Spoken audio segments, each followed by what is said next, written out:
What we're going to talk about tonight is how to be an ethical marketer.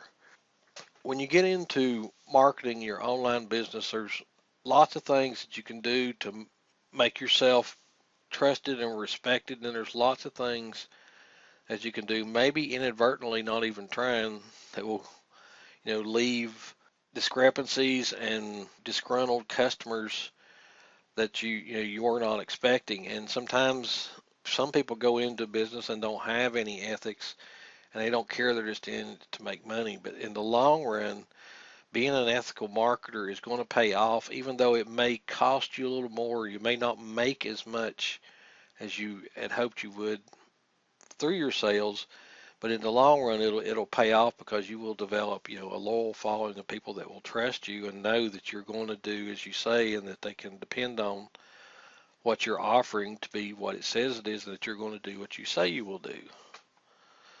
So to start out with, the definition of ethical is being in accordance with the accepted principles of right and wrong that govern the conduct of profession. A common synonym is morals. Marketing online to the common layperson, when they see a product sales page or something that's for sale online, initially, if they've not bought very much product or service online, they're initially skeptical and leery of it because they feel like that could be some sort of a scam or a ripoff. And it's kind of hard to overcome that if you ever do sell a product or a service that turns out to be something wrong with it or bad, and you don't know how to deal with it. It can tarnish your name and your brand as a marketer to being not ethical, and then people will go and post all over the internet. Now, people are kind of funny in this way, in that getting somebody to say something good about you is really hard to get them to do that, but getting them to say something bad about you, that will spread. They'll do that without second thought, and it'll go viral and it'll spread everywhere. Almost any famous or guru type marketer you want to name, you can go into Google and do a search and find somebody somewhere that has said something negative about something they've said. And then some of them are, that don't really have that great of ethics or know how to deal with people. We'll get a lot of reports, on them, and especially like places like ripoffreport.com and places like that, and scam.com. You'll see a lot of, common, real famous and prominent marketers listed on places like that. And a lot of times it's sometimes self-deserved, where, they really didn't care. But then sometimes it's through no fault of their own. They just didn't know better. But when somebody's new online and they're going to a sales page, they automatically have their guard up, in that they don't know for sure whether they can trust what the sales page is saying or the person that's actually selling the product. So when they do make a purchase from you, they're taking that leap of faith that you are going to, be ethical and deal with them in the right way. And it's that very first instance, the very first sale they make with you, which, determines if they will be a future customer or not. So being an ethical marketer or an advertiser boils down to treating people fairly and delivering what was promised or advertised. I mean, that's just the basic, simple definition of how to be an ethical marketer, is delivering what you promise people or you advertise that you were selling them. Ethics can also transcend into how well you treat people, both before and after the fact or the point of sale. Now, this is where I talked about just a minute ago about how some marketers have gotten a bad rep just because they didn't know how to deal with people. No matter how much you try, there's always going to be somebody that's not going to be happy. Some people just have, greater expectations out of what they purchased, and, there's just no way to make them happy.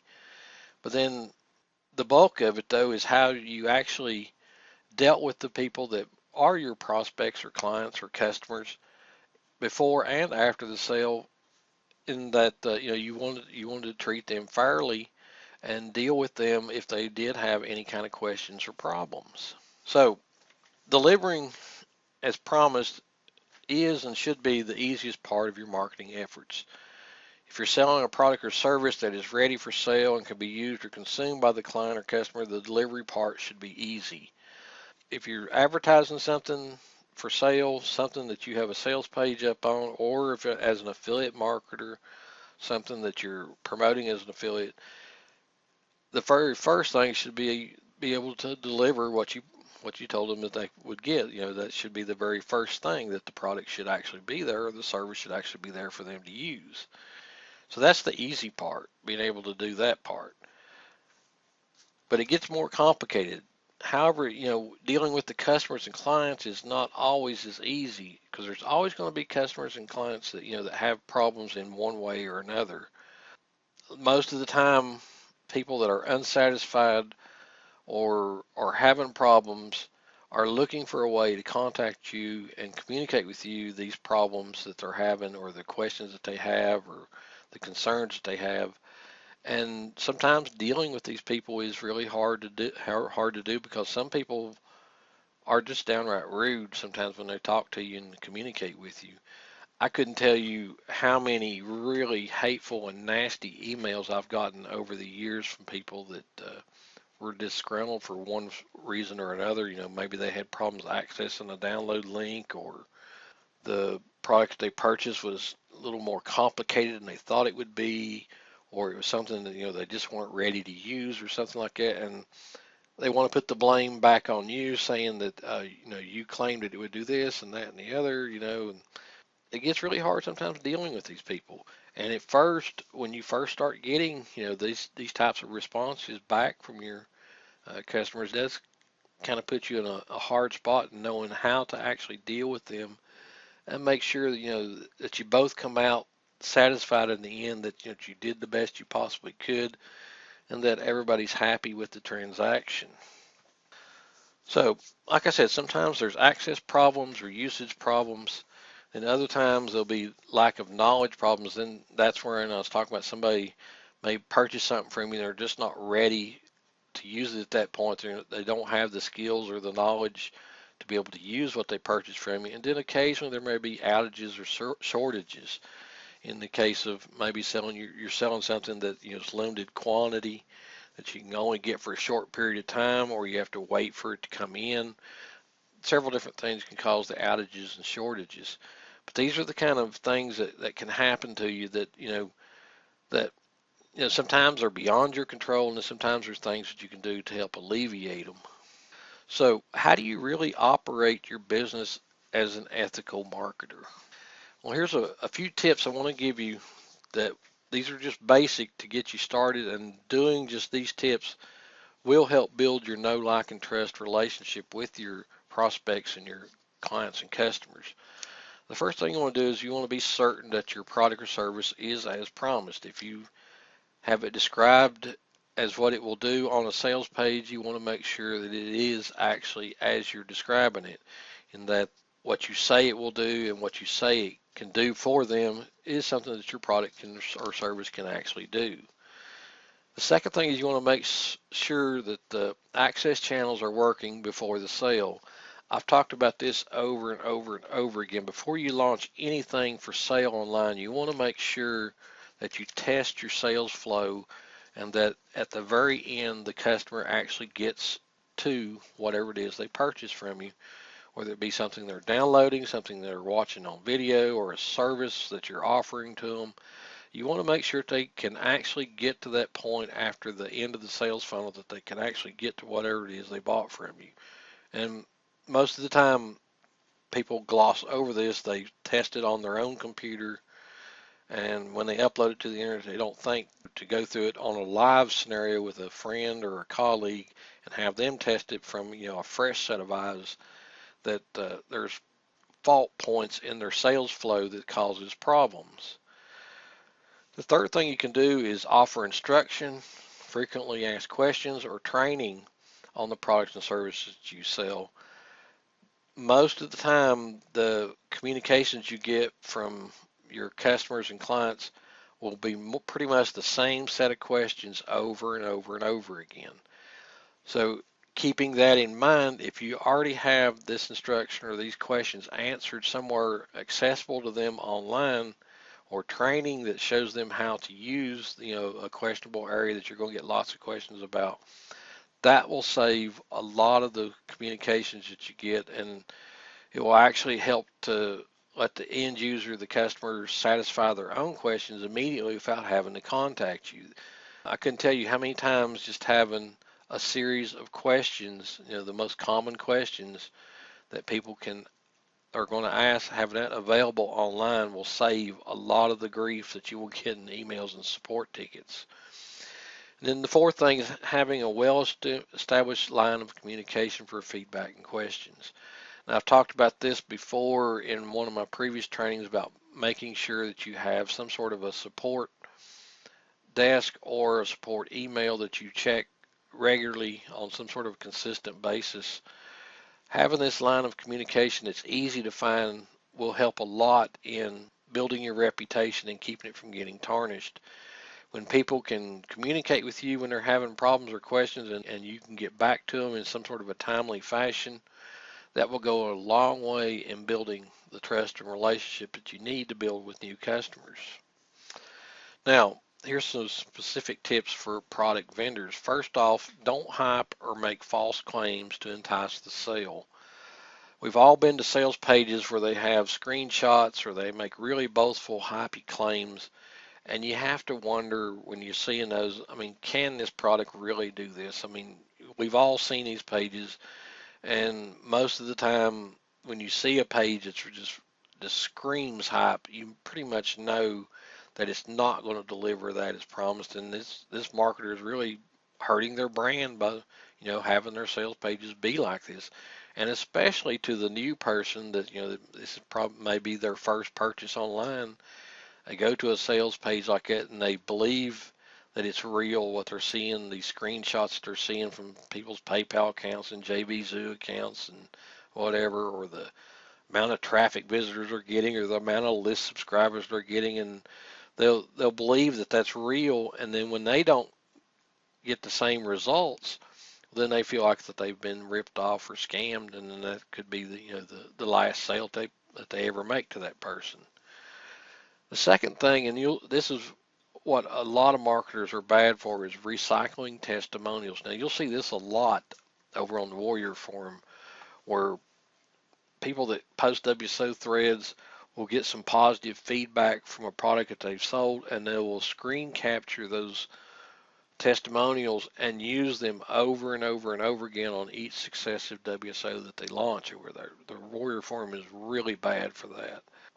There's even some really well-known marketers that will do this same thing, and just to give you a great example of that, years ago, Aaron Danker, who is a person that puts out products that I just absolutely love, he does a great job with his products that he puts out, but years ago, he was seeking testimonials for one of his products. I don't even remember what it was at this point. It was so long ago. And I submitted a testimonial to him on it, after making the purchase and using it. I was sending him, a little testimonial to go along with it. 2 or 3 years down the road, I get an email from Aaron on another product that he's selling. And in that email, he's quoting the testimonial that I gave on the product 2 or 3 years ago as a testimonial for the product that he was selling at that point. And then he even had a screenshot of that testimonial on the new sales page. And that's not right to do that. Sure, the product was probably okay. I don't even remember what it was now. Aaron's products usually don't have any problems. They're usually good quality. But it's not right to recycle testimonials like that, in that the testimonial I gave him was for a different product, but he's using it over and over again on other products that he's selling. So I contacted Aaron about that and told him, I didn't think that was right and he shouldn't be doing that. And he has since not been doing that with at least my testimonial. It's only on that one that I gave him now. But you'll see this a lot with marketers. They'll recycle testimonials, and because one of the things they'll tell you about making product sales, if you have customer testimonials, it gives people that are reading your sales page a sense of trustworthiness if they see other people commenting and saying how well they like the product or how well it done for them. But now, if those testimonials aren't for that product, they're from another product, well, then they're falsities and they're not really true. Now, it could, like I said, in the case of Aaron's products, Aaron's products are usually good. I can't even think of one that's been bad, but it wasn't right for him to recycle that testimonial onto that new product he was selling just because I gave him a testimonial on another product 2 or 3 years ago. And then the third thing is don't use false scarcity to make a sale. This has become a common thing with online marketers is to use false scarcity in saying that a product is going to be ended or there's only a certain quantity left or there's only a certain time frame left to get it, that type of thing, and then come to find out later that it's something that's always evergreen for sale, and then there was no real false, no real scarcity to it, and that kind of thing can hurt you and tarnish your reputation in that people won't believe it when there really is some sort of a scarcity limit, something is real, that maybe there is a real time frame or quantity available. Because you've tarnished your reputation from having previous scarcity tactics like that weren't true, they won't believe them in the future either. So you're better off if you're going to use, any of these scarcity tactics to make them real and to stand by them. Sean Mice is a great example of that. When he tells you that he's only going to be selling something for a certain period of time, he will usually, at the end of whatever the scarcity equivalent is, whatever the scarcity component is, he will actually cut it off at that point. Now, he got to the point now where he doesn't use scarcity so much anymore.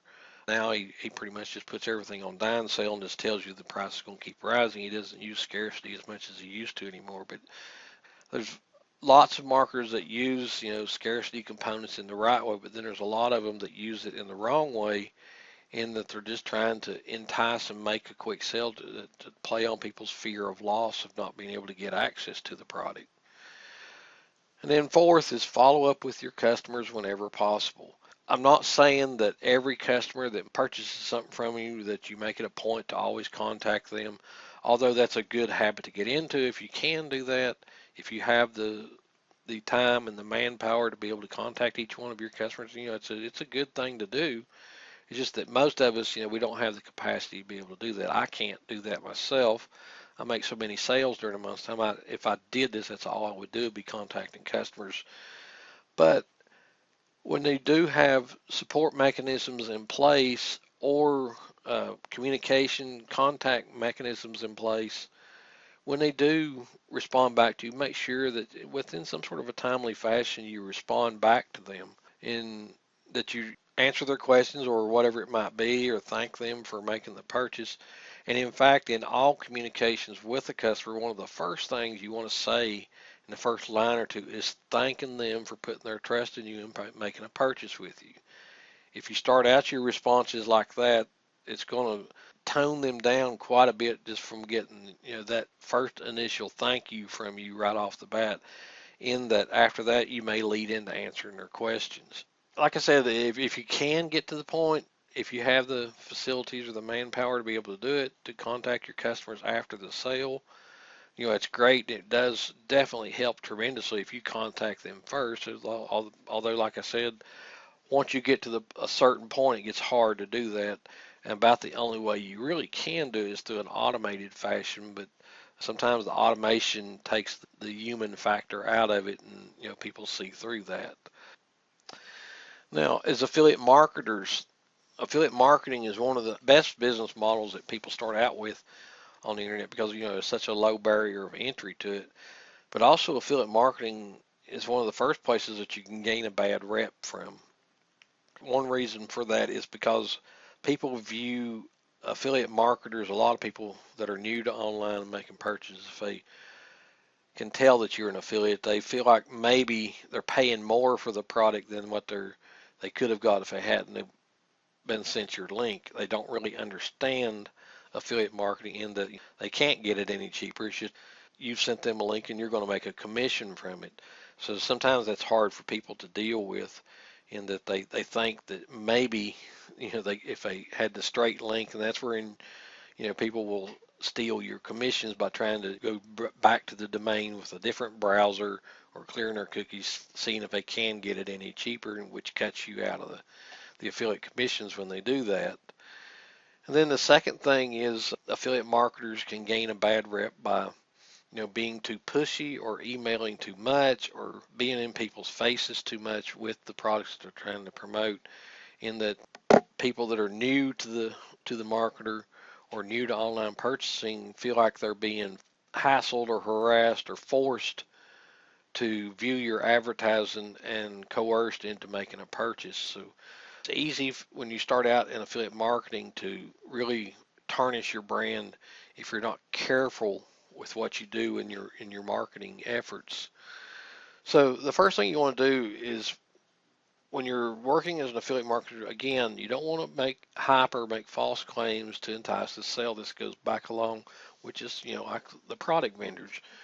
You want to be honest and upfront about the product that you're marketing and let people know exactly what it is. And it helps, point number two, if you know the product and the vendor, if you know something about the vendor and his ethics and his marketing and how he deals with his customers, that helps a lot. So that way exactly how you can explain to the person that you're advertising to, what to expect from buying a product from a vendor that you're recommending.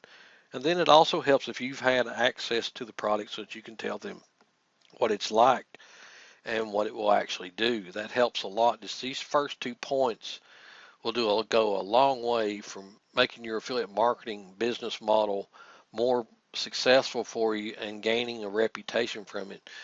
It's just as hard for an affiliate marketer to go out and build the know, like, and trust as it is a product vendor that's trying to sell a product to people that have never bought anything from it. It's just as hard.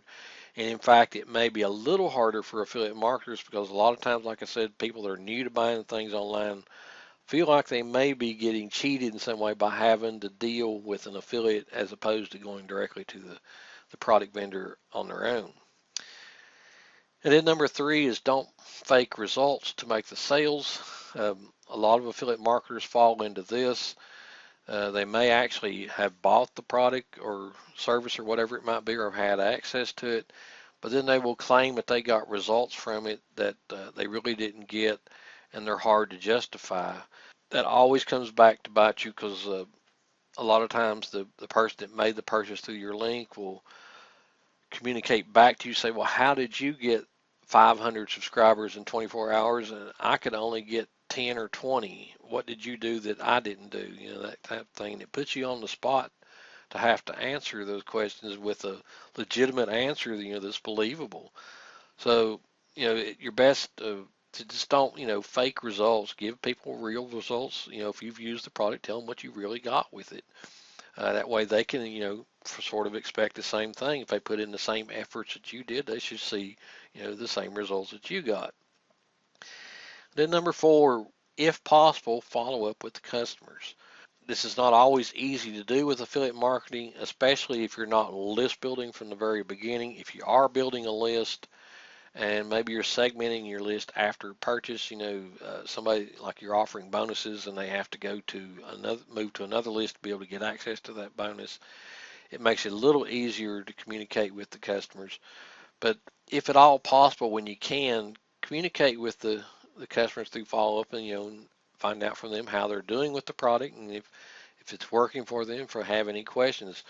This will help you a lot in affiliate marketing if you can do this. People will begin to trust the links that you send out to them, that you're somebody that's going to look out for them after the sale, even though it's not your own product that you're selling to them. And then they will feel that maybe you have some sort of an inside track with the vendor to be able to contact the vendor easier for them if they should have problems. That's not always the case, but a lot of times that's the way people feel, that if you recommended the product, you may have a connection to the vendor that they don't have. So my number one tip that I want to give you guys, and I've talked about this, like I said, I did a whole training just on this a few months back, is have a support desk or support email for communication. Most often, the key to building trust is the ability to offer clients and customers a reliable means of communication. And like I said, it doesn't have to be a support desk, it can just be a support email. If you'll ever notice on every single sales page I put up, I have at the very bottom methods of contact on those pages. And the reason they're there is because most of the time when somebody makes a purchase, when they're looking to contact somebody, that's the first place they go back to is the original sales page where they made the purchase, looking for any kind of contact methods that are on that sales page. So that's why I put those on there to start with, because I know that's where people are going to go back looking for communication. So if you learn nothing else from this, having an open line of communication between your customers and the people that make affiliate sales or purchases through you, that will go a long way in building your reputation and trust and being an ethical marketer online.